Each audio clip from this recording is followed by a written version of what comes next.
All right, well, hello everyone. Welcome to the March meeting of Citizens Climate Lobby. I'm Ricky Bradley, CCL's Vice President of Field Operations, and I'm your host today. Please take a moment to introduce yourself in the Q&A so we can all welcome each other as they come into the meeting. And when you do, also let us know where you're joining from and how many folks are there with you. It's okay to be by yourself, but if you are with a group, let us know that how many people are there with you. Also, Kathy's going to drop a link in the chat in just a moment for you to log your attendance today so that we know you're officially here. So please click that link. You must be signed into CCL Community for that to work automatically, but we'll drop that in the chat. Well, thanks everyone for being on the call this month. Let's get started. It's an important month for us. So this month's meeting is an exciting one because just earlier this week, staff and a bunch of volunteers were on Capitol Hill for our Conservative Conference and Lobby Day. I can tell you, I'm really proud of the work that our speakers today put into the conference and lobby day, but it's such a unique thing right now for a climate organization to put resources and time and effort into talking to Republican members of Congress and also just organizing right of center folks themselves. It's no secret that climate change is perceived as more of a left of center concern. I think we all know that. But at CCL, we know how vital it is for political conservatives' voices to be heard in these conversations. And we also know just how powerful those voices are in lobby meetings with Republican members of Congress, and Jennifer Tyler will attest to that in just a little bit. So I'm really proud that we make this a priority at CCL, and I just want to give a big pat on the back to all the conservative volunteers who traveled to DC to be part of all of this week. And the thing that's important to know is this is not new to CCL. If you're new to CCL, this is not new to us. We've been holding this event for 5 years, building relationships and pushing the climate conversation forward with Republicans. And that's paying off now more than ever because Republicans are in the majority in the House and the Senate. And as we all know, we've seen a range of moves on climate from the administration. But of course, we've got the relationships right now to show up in Republican offices and provide a counterweight to that. So today on the call, we'll talk to a few of my colleagues to do a deep dive into what happened at our Conservative Conference and Lobby Day. We'll go through our March action sheet together so you understand what you can be working on right now. What is the most effective thing that we can be doing right now? And we'll spend a few minutes taking an action together live during the meeting. Everybody seems to really love that, so we'll do that again today. But before we get into all that, let's go over a few updates since our meeting in just February. And this is the interactive part of the meeting. So please, what we want you to do right now is share any of your CCL personal wins or successes of your chapter in the Q&A so they're visible for everyone to see. I'll ask Mindy in just a moment to read some of those comments aloud in just a few moments, but also I'll share some national highlights first. So again, please use the Q&A feature. It's at the bottom of your Zoom window. If you don't see the Q&A feature, it's probably underneath the little more option, which is like the little circle with 3 dots in it. And what we want you to do is share any of your personal wins or chapter successes in the month of February. So at the national level, let me share this real quick. At the national level, we've had a few major updates since our last meeting in February. Since February 18th, this graphic needs a little bit of an update. We've sent more than 18,100 messages to Congress about the need to preserve staffing and funding at NOAA, which if you don't know what that is, that's the National Oceanic and Atmospheric Administration. And that's huge. And I want to thank each and every one of you who sent a message. And we know that there were a lot of people asking friends as family to do this as well. The reason we were doing this is because, this agency plays a critical role in weather forecasting, extreme weather warnings, and climate science. The National Weather Service is part of NOAA, and it's the only public forecasting agency out there. So it helps all of us stay safe when we have those extreme weather events like hurricanes, winter storms, or even the wildfires that we're even now seeing in parts of the Southeast. The agency's research is the gold standard for us. What we're really interested in as well is tracking our atmospheric carbon and the things that are changing in our climate and our atmosphere due to climate change. And they publish this information for the American public and for the international community. So we think it's really vital that their work continue. If you've been following this, unfortunately, you know that last week it was reported that the administration has moved forward with significant staffing cuts at the agency. And just in the last few days, reports came out that the administration is starting to talk about canceling leases for centers that NOAA uses to gather weather data and to make forecasts. So it's very concerning to see the administration continue to plow forward with curtailing this agency's most important work. However, we have seen some agencies where they have asked some laid off staff and employees to return. So we do hope that's the case at NOAA. But we also want to recognize that some lawmakers are starting to make some comments about this. So there has been a little bit of public outcry that they've heard from several of their constituents, and they started to speak up on this and take action. For example, Senator Chris Van Hollen from Maryland is one of the lawmakers who put out a statement saying very clearly that slashing NOAA's workforce will only hurt vital services that Americans depend on, and emphasizing, I can guarantee we'll be figuring this action out in Congress and in the courts. And Senator Maria Cantwell from Washington sent a letter to the Secretary of Commerce calling on him to protect all NOAA workers from firings. And other voices are joining the chorus here as well. There have been big protests outside of NOAA's headquarters in Maryland and at a NOAA facility in Boulder, Colorado. Now, CCL doesn't typically protest, but it's great to see each part of the advocacy ecosystem working in its own way, and we're really glad to see that they're doing those things. I share all of this because I know it's hard to see right now immediate results from the outreach that we're doing. It's also important to note that it's the beginning of a new Congress, and they're really focused on other things, a lot of other important things right now, or not important, but they're focused on a lot of things right now. And it's usually slow getting started at the beginning of a Congress. But it's really important to notice that our voices are loud. Other advocates are raising their voices in other ways too. And our messages are being echoed now by people in power who are applying the pressure in ways they can. And this is a long game, but what we've already done so far is a very meaningful part of our ongoing work. So we're going to keep that action tool available that we have right now. Kathy will drop the link in the chat. It's the cclusa.org/NOAA tool. So if you want to continue to share that link with friends and family or send updated messages as the story develops. But of course, right now, our climate defense is moving forward on a really extremely important front. So in the weeks since our last meeting, the budget reconciliation process, feel free to roll your eyes when you hear that word, that has gotten underway in Congress, which means it is prime time for us to defend the clean energy tax credits. And that's what we've been talking about since the beginning of the year. So the time is here. Now, near the end of last month, the House passed a budget resolution that tells all the committees how they're expected to cut or spend in a budget reconciliation bill. So now what's happening is that those committees are figuring out where to make those cuts so that they can hit those numbers. Unfortunately, one place they could potentially make cuts and try to save money is by repealing the clean energy tax credits from the Inflation Reduction Act. We do not want them to do that. The clean energy tax credits are driving jobs, investment in communities around the country. And you've been hearing us talk about this at CCL really for the last 3 months, or even back into 2024. Those benefits are huge for the economy, and the tax credits for clean electricity in particular are responsible for about half of the potential climate cuts from the Inflation Reduction Act. Let me say that again.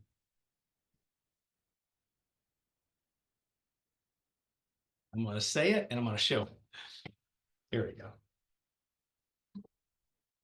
The tax credits for clean electricity in particular are responsible for about half of the potential climate pollution cuts from the Inflation Reduction Act. We worked feverishly to help get the Inflation Reduction Act over the finish line, so we must not waste that effort or this opportunity to protect nearly half of what it will do in terms of reducing emissions. There is no more impactful action climate advocates can be taken at this moment than mobilizing to protect the tax credits during the budget reconciliation process. And it's up to us as citizens to make sure that Republican lawmakers are crystal clear on the value of the clean energy tax credits, and that those shouldn't be sacrificed at any point during this process. And we're going to take action on this together later in the call, and you'll see on the March action sheet related to this as well. And last but not least, as I mentioned at the beginning, we had our conservative conference and lobby day since our last meeting. We had some folks from all over the country to join us in DC. On Tuesday, we had our training, it's a training day. It's a workshop training day where CCL's Executive Director, Rachel Carestas, gave the volunteers a workshop on persuasive communications. And, my personal perspective on it was that I have lobbied with CCL for over 12 years now. And I can say with certainty that I've never felt more prepared for a lobby day than I did after that persuasive communications workshop. And then we headed to Capitol Hill for Wednesday with meetings with Republican offices. And later that night, we had a reception for our volunteers where 3 Republican members of Congress who have really been active on climate issues stopped by. So I want to give you a sneak peek behind the scenes at some video clips. Some of you, if you joined early, might have seen this in the pre-call video. But let's take a look at the video clips to take a look and see what happened. Hi, I'm Tim Deck. I am from California, the Sacramento area currently, and I'm here in DC working with other Republicans to defend as much of the good work that's been done around climate as possible with Congress. My name is Kathy Morton. I'm from Minnesota, and I'm here at CCL because I believe the climate is extremely important. And my husband and I are here to meet with representatives to talk about what we can do to change the situation as we see it. And you must be very proud to be a conservative doing this. Very, very much, very proud, yes. Hi, I'm Rob Johnson. I'm from Medina, New York, and I'm here because I believe that conservation is conservative. Hi, I'm Mark Fackler from Durango, Colorado. Actually, I think that conservatives are especially concerned about the environment. That's the history of the conservative movement.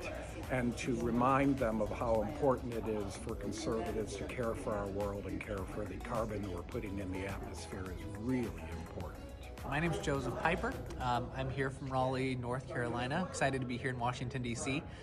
I'm here because I want to be able to make a difference in whatever way I can. I have 3 kids at home, and when I think about the world that I want them to be able to inherit, it's one where both they know that they can make a difference, it's one where we have a sustainable climate, and one that creates a kind of place where all of us want to live.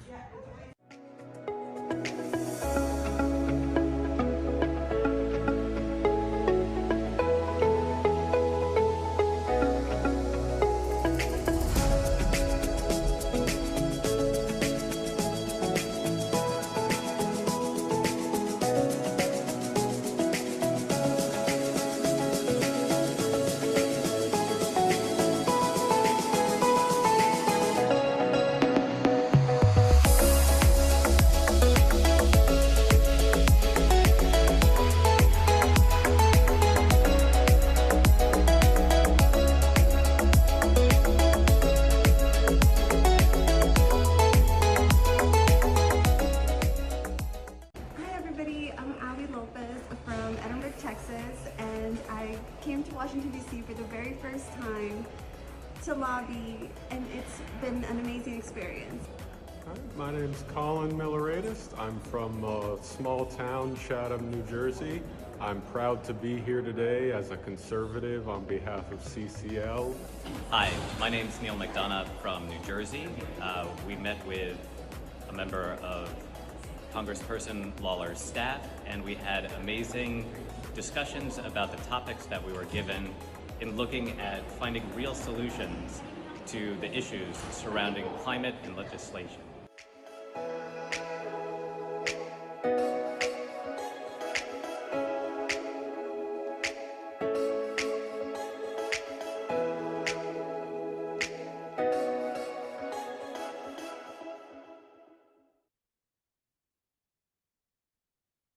Great. So that's a sneak peek. Maybe some of you noticed the gentleman in the last video there, or last part of the video, as former CCL staffer Jamari Hartley, who's actually working on Capitol Hill now and in one of our congressional offices. So it's great to see him there. So let's turn now to the speakers who were there, who can give a lot more insight into what happened on the Hill. So first up, we're going to start off with, let me add to the spotlight, Mindy Ahler, CCL's Congressional Liaison Program Manager, to really help us understand what goes into planning a lobby day like this. And I'll ask Mindy a few questions. And if you have questions that you'd like for Mindy to answer about, mostly about the planning process as well. We'll have Jenn come on to answer some more specific questions about our progress in DC and what the asks were. But if you got questions for Mindy, feel free to drop those in the Q&A. But I'll get started. Mindy, maybe you could tell us first, how many meetings did we have on Capitol Hill this week? Yeah. Well, first of all, it was so much fun to watch that recap video to give people some of the sense of the energy that was there at the conference and the enthusiasm of so many new and returning volunteers that were there. We had 33 meetings while we were there, plus we had a couple others that were completed by the conservative lobby teams on Zoom afterwards, when an office, showing how much enthusiasm there was for the offices, that when they had such a tight schedule they couldn't meet with us personally, they found another way to meet with our conservative teams. And we also had another 14 offices where we dropped off materials to also enforce our message. We'll have a final count after we get all of our meeting minutes in, because some of those drop-offs also turned into mini lobby meetings. Yeah, that's how it works sometimes, right? So tell us a little bit about the setting, setting up the meetings. How did we decide who we're going to meet with and who was in the meetings, and those types of logistical questions? Yeah. So for anyone who's not familiar with our Congressional Liaison program, we have a volunteer that's assigned to every member of Congress office, and they work on building that long-term relationship with the office as the primary point of contact with the staff. So they do most of the meeting setting for us, making the appointments.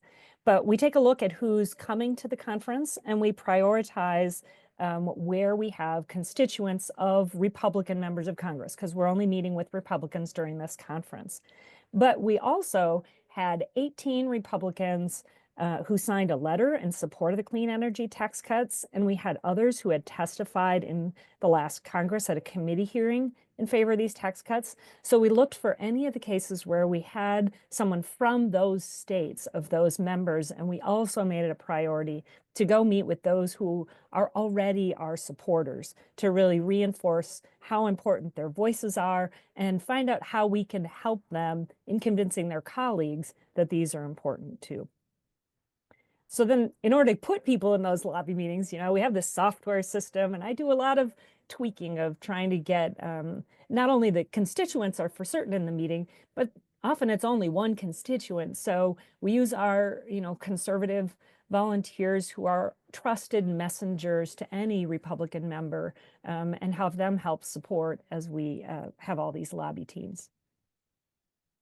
Right. And then, give folks a little sense of what happens after the meetings as well. Yeah, so the meeting minutes are really key. They're one of the most important things that we have and that we protect very carefully with our confidentiality from all of our meetings.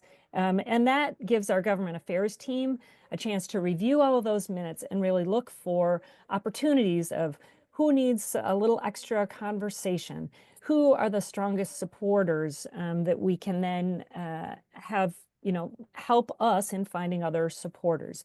It helps adjust our strategy. Our government affairs team will have one-on-one meetings with some of those offices.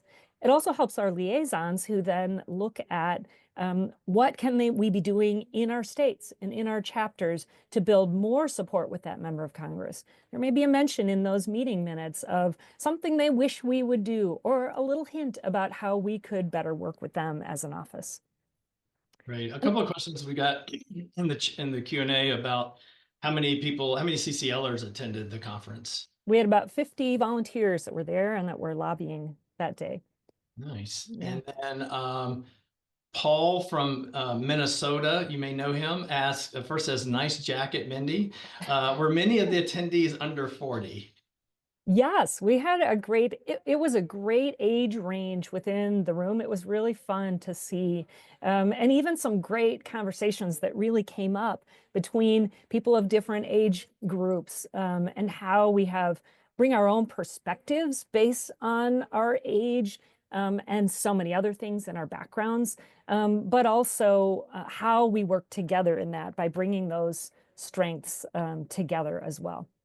Great. Thank you, Mindy. I'm going to leave you on spotlight and bring Jenn in as well. Can I add just one other comment before, too? Because one key thing that really struck me at this conference was that despite all the news headlines that we just see that are focused on the administration, that Congress is still getting work done. Congress is still working as normal. Yes, they have, their partisan priorities. That is normal. And the party in power is pushing their agenda. That is normal. But we had members that were telling us how important it is to keep working in a bipartisan manner, and that they're continuing to do that. And they're bringing up bills and they are getting work done, even though the news headlines don't capture that. Thank you for that. Yeah, and we got some questions about that in the chat, which I think will tee up you and Jenn and Drew here in just a moment for particular. But now let's bring in Jenn as well, our Jenn Tyler, our Vice President of Government Affairs, really to get in sort of the nitty gritty of what we talked about in the meetings and what impact we're seeing so far on the Hill. So hello, Jenn. Maybe just start by walking us through what were the asks that we had for members of Congress, our Republican members of Congress in these meetings. Yeah, definitely. So we had three main asks, and I'm sure you guys can maybe guess the first one, the primary one, because Ricky has talked about it already. It was those clean energy tax credits. So asking Republican members to preserve those tax credits as they start discussing and working out the reconciliation bill. And as Ricky mentioned, it was an incredibly timely ask. The House had just passed their budget resolution, which kicked off the reconciliation process. So getting that ask in right on time from the messengers that Republicans right now are going to be most receptive to, which were fellow conservatives, really, really was critical, and such a great success so far. So that was our primary ask that we focused on. And we then had two secondary asks. The Fix Our Forest Act was an ask for the Senate side only because the House has already passed that bill. And that's a wildfire prevention mitigation bill, but also supports communities that are in risk areas for wildfire. And then we also supported a general ask for Republicans to support foreign pollution tariff legislation. So it's a little bit of new terminology, but essentially we're talking about a CBAM, a carbon border adjustment, and supporting general legislation that would accomplish that. Okay, thanks. And it's early. Obviously, it's only been a few days, but has you noticed any impact of our meetings so far? Yeah, it's definitely early, but I think, we had some incredible meetings. As you mentioned, there were three members of Congress who came to our reception.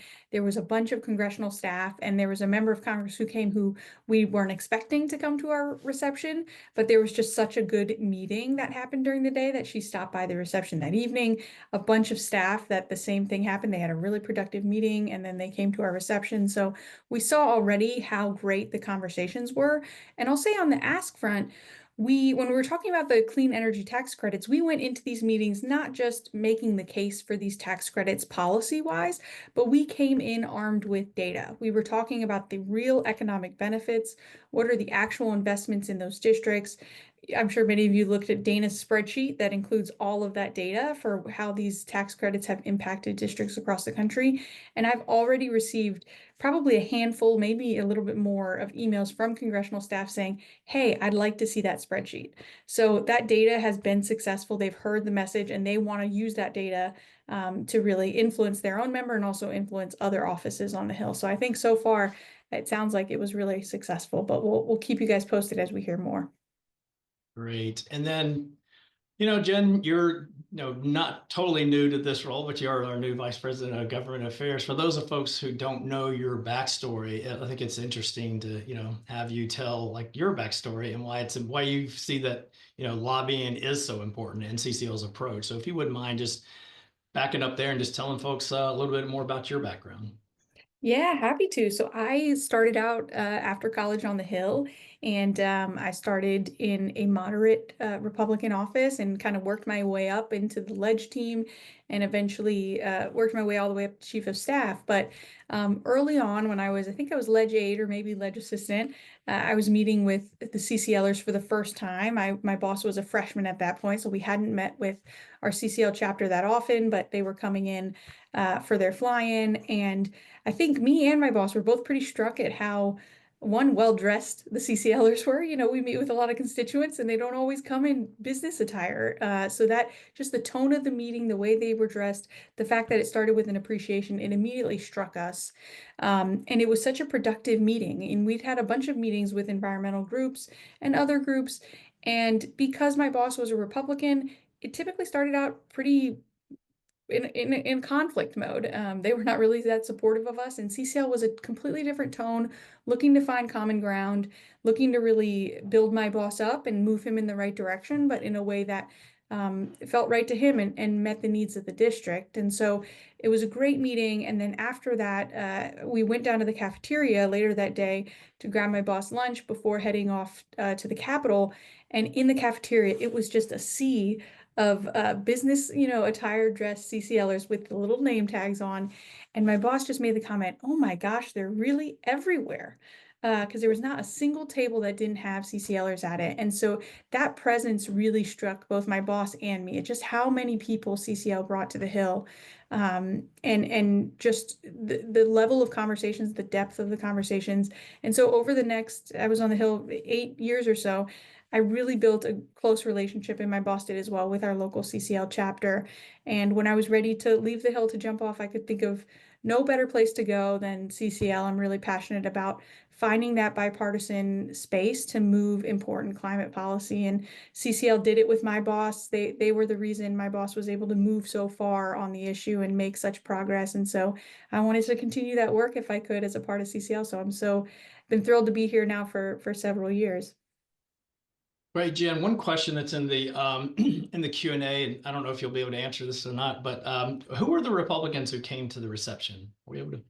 Yeah, I'm happy to answer that. So we provided awards for Chairman Westerman, who's the chair of the House Natural Resources Committee, as well as Congressman Lawler out of New York. So both of them came and spoke. And then Congresswoman Miller Meeks, who's the chair of the Conservative Climate Caucus, which is the Republican Climate Caucus in the House. She attended our reception as well. And then we had Hill staff from, I think, upwards of 20 to 30 different Hill offices that swung by at one point or another to stop by. Great. I'm going to leave you on spotlight as well as we bring in Drew Eyerly as well to talk a little bit more about it. Drew is CCL's Action Team Director and works very closely with the Conservative Action Team. Hello, Drew. Good morning.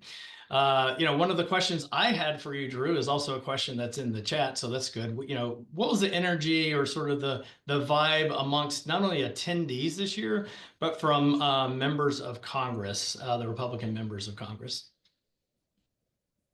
Oh, you're muted, I think, Drew. Oh. Is anybody hearing Drew? Are you hearing me? We hear you now. There you go. Okay. All right. It was unmuted. I don't know what was going on. But anyway, no, great question. You would think in, today's society and the political arena that we would have, a little bit of apprehension.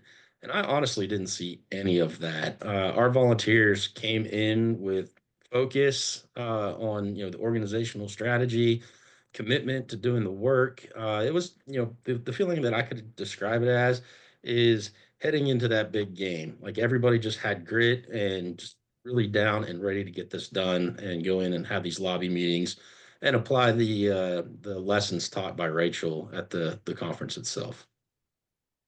And then on the other side of that, how is it on the Hill? I may be biased, but I think this is one of the most impactful things that we do. The conversations just seem so much more open in those offices when it's Republican meeting with a Republican. They want to talk. Typically they'll say 10 minutes, and those meetings will turn into 20 to 30 minutes. They just really love the information, the data sheets that we gave to them. Just overall, really, really, really great conversations. Thank you, Drew.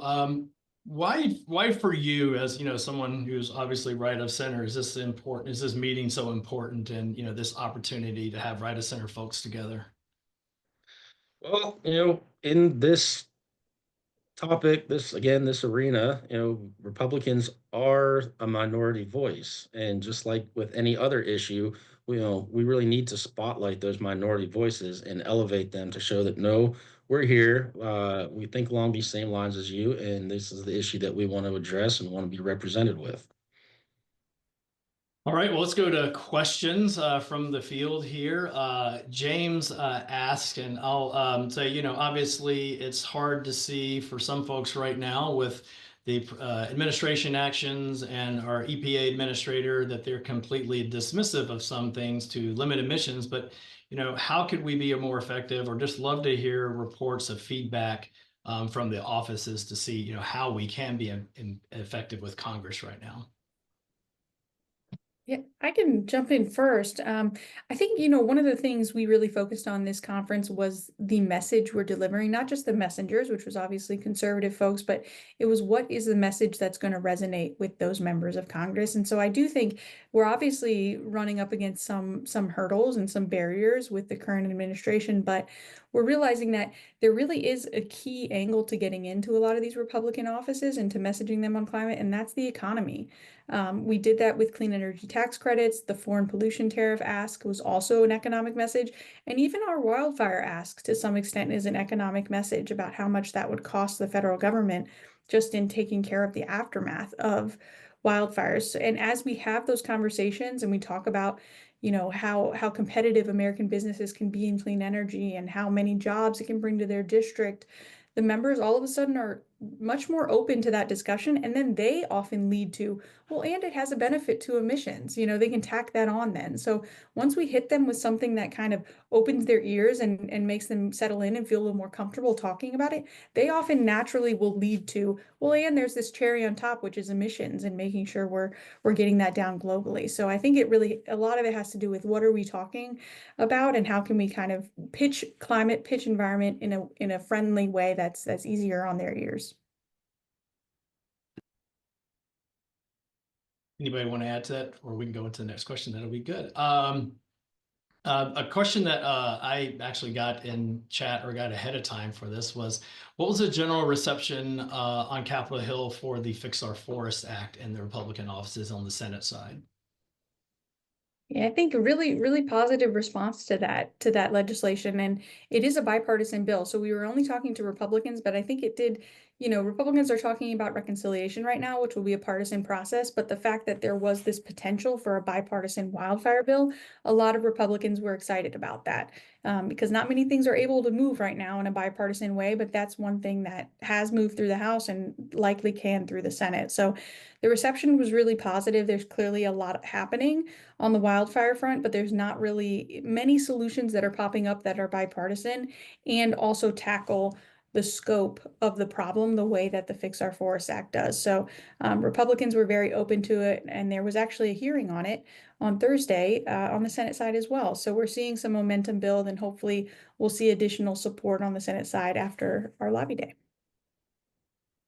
And I would say in one of the meetings I was in, that was clearly one where the member said, yes, and when our forests are burning, it's sending us in the wrong direction on global emissions. We didn't say that, they did. Great. I think we got time for just maybe one other question here. Laura, in the 4th Congressional District, I don't know where that is, maybe in Connecticut. How do we get Republicans in Congress to talk to each other, maybe to create some safe harbor, right? So it's like there's not one of them jumping out by themselves and won't be as risky, so that they can feel support with supporting things like the clean energy tax credits. And I'll let that's up for anybody or all of you. Yeah. Well, definitely that's where our Conservative Climate Caucus comes in, and making sure that they are a part of that caucus if they aren't already, because that's where a lot of these conversations are happening. What's that thing like Garbarino's letter? A lot of Republicans are signing on with, saying, hey, no, we want to just completely repel, pull back the IRA. the scalpel, take a scalpel to it, not a sledgehammer. A lot of my personal meetings, they were like, nope, we've signed on.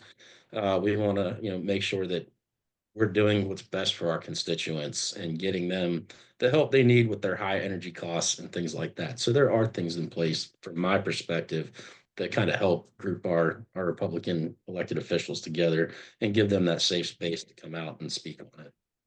Yeah, and I'll just add, I think as we see members do things, I know it can be hard right now to feel like we're finding the good in what's happening or the spotlights of success, but big or small, as we see Republicans take steps towards preserving the tax credits or other things that are on our list for climate policy, that appreciation is so critical because like you say, stepping out on a ledge is really tough, but if you step out and you get this support from folks in your district and you see op-eds, LTEs coming in saying they applaud you for doing that for the economic reasons, but also the climate benefits, that's just going to reassure that member that they did the right thing and they can do it again in the future. So we got to continue to surround them with that positive feedback when they do take those steps out.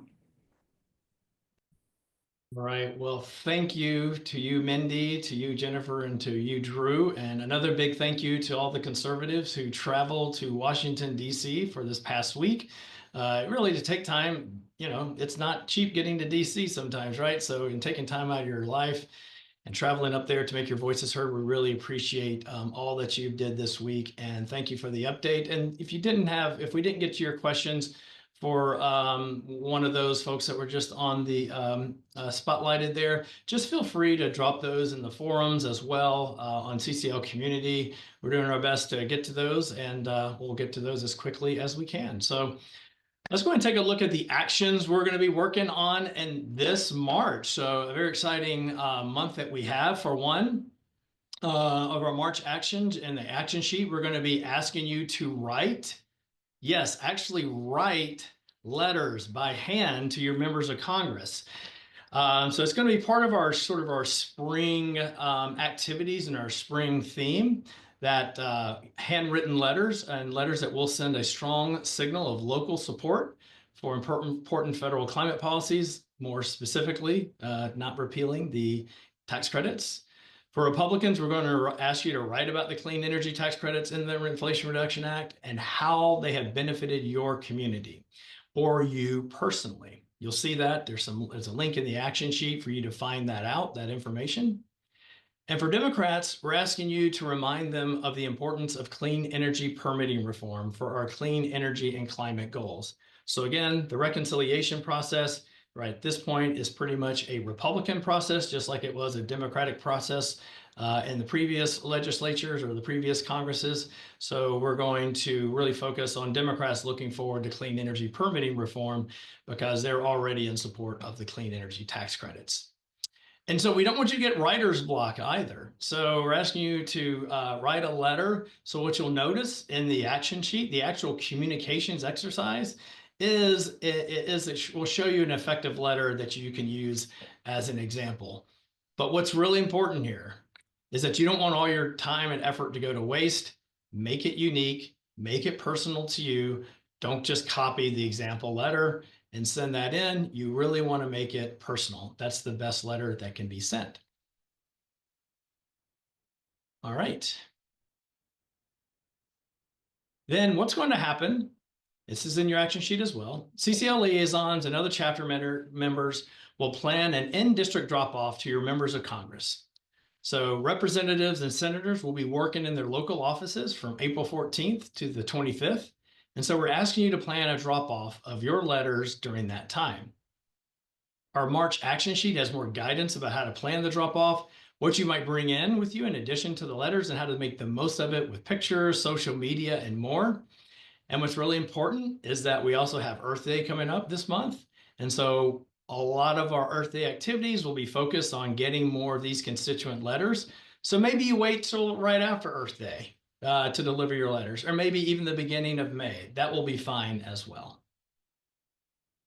But now is the time in our meeting where we all take action together. As we know, strength comes from being a part of something bigger, so let's take this action together. As I mentioned earlier in the call, the House passed a budget resolution that tells all the committees how they're expected to cut or spend in the budget reconciliation bill that's upcoming.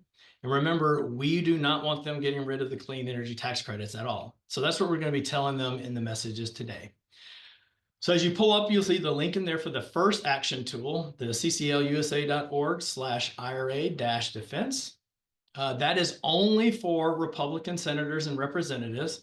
And again, the budget reconciliation is a partisan process. A party uses that process when they want to pass budget-related legislation with a simple majority of 51 votes, rather than the 60 that you typically need in the Senate.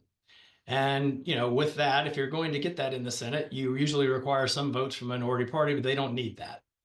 So the Democrats, as we talked about, used this to pass in 2022 to pass the Inflation Reduction Act along party lines for sure.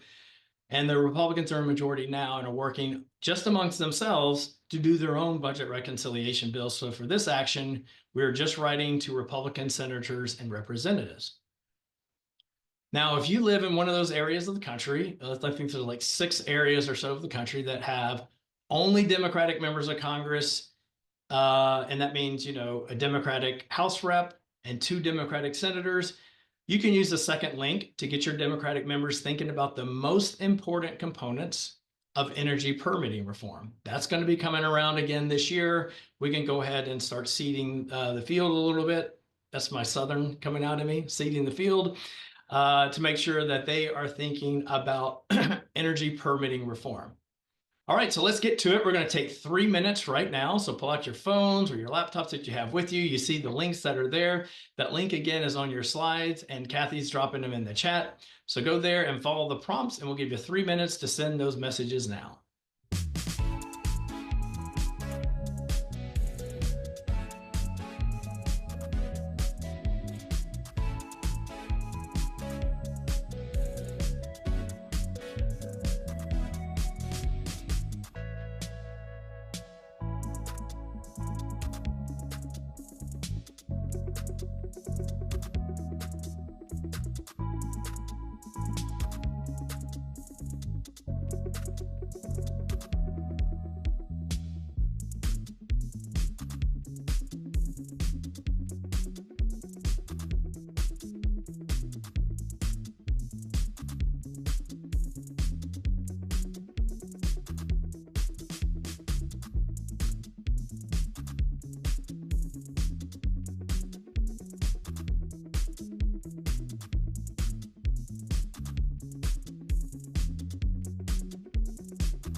All right, thank you for doing that. Nothing like also trying to do live chat text support while people are doing that. So I understand some people, the message is stuck. It says sending message.